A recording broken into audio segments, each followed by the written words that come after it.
Bukhari Muslim, may yuridillahu bihi khairan yufaqihu fiddin. Barang siapa yang Allah menginginkan dia baik, maka Allah fahamkan dia terhadap agama. Karena solusi hidup itu hanya agama saja.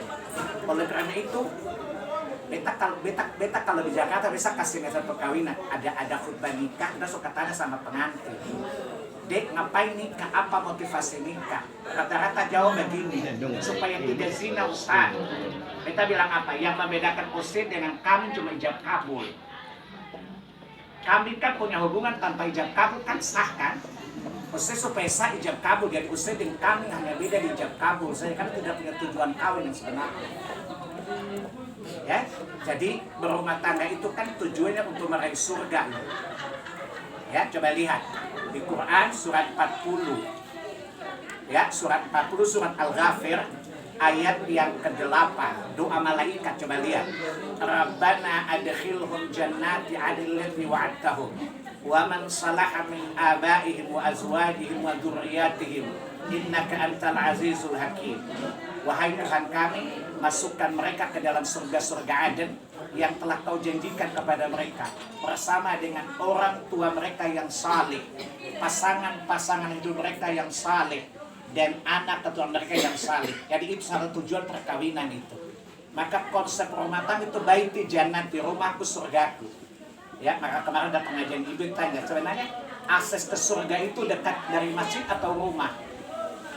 Menurut ibu-ibu, katong booking surga paling dekat dari rumah atau masjid? Rumah atau masjid? Rumah dasarnya apa? Jangan cuma asal jawab. Di rumah itu kita dididik. Nah, di orang tadi masjid.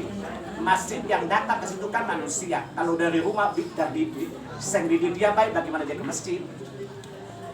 Kan orang bahwa katong dapat pahala karena ke masjid kan? Tapi yang mau cari pahala kan orang salih dong. Dan orang salih kan dibentuk di rumah, Bu. Mulai di rumah tangga. Coba ibu lihat cerita penghuni surga. Terutama Nisa, perhatikannya. Nanti usai kita cerewet di masjid tiap hari. Kita makan. Kita ya. Jadi coba lihat di surat 52. Surat At-Tur ayat 25-27. Allah bilang apa? Fa'aqbala ba'dahum ala ba'di yatasa'alun. Penghuni surga itu berhadapan-hadapan lalu saling bertanya. Kira-kira tanya ngapain sih? Kalau pakai bahasa ruta, kira-kira pasti bikin apa sampai sih bisa masuk surga ini? Kira-kira pakai dialek ruta tidak? Ya, lalu yang ditanya jawab, qalu inna kunna fi ahlina musfiqin. Dahulu ketika kami berada di tengah-tengah kami dididik untuk takut kepada Allah. Maka Allah hadiahkan surga ini kepada kami. Dan Allah selamatkan kami dari azab neraka ini. Hujah bahwa surga itu diraih di rumah. Jelas? Mulai dari mana? Pionirnya orang tua yang baik. Sebab kalau orang tua memberikan contoh yang baik, kan pasti anak-anak niru yang baik. Tadi surat 52, surat At-Tur ayat 21. Alladzina amanu wattabat dzurriyyatahum alhaqna ilaihim. Orang tua yang beriman lalu mencontohkan keimanan kepada anak, meniru mengikuti mereka, kami akan pertemukan mereka di surga. Jadi surga itu didesain di rumah. Surga itu kita gapai di rumah, tergantung kita didik anak-anak kita. Begitu juga neraka. Menyelamatkan orang dari neraka itu bukan di masjid loh, tetapi dari rumah. Surat 66, surat At-Tahrim ayat 6. Ayyuhalladzina amanu qu anfusakum wa ahlikum nar. Wahai orang beriman, jagalah dirimu, proteksilah dirimu dan keluargamu dari neraka.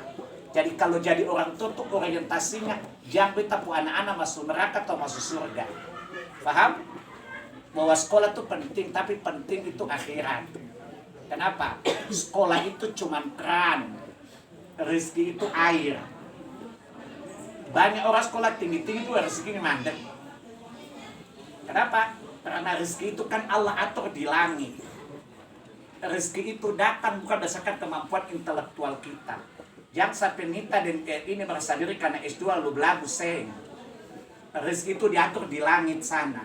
Di surat 51 Adz-Dzariyat ayat 22. Wa fis sama'i rizqukum wa tu'adun, kata Allah. Di langitlah Allah atur rezeki kalian dan apa yang Allah janjikan kepada kalian. Dan tidak usah khawatir.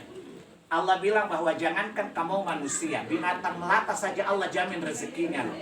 surat 11, surat Hud ayat 6.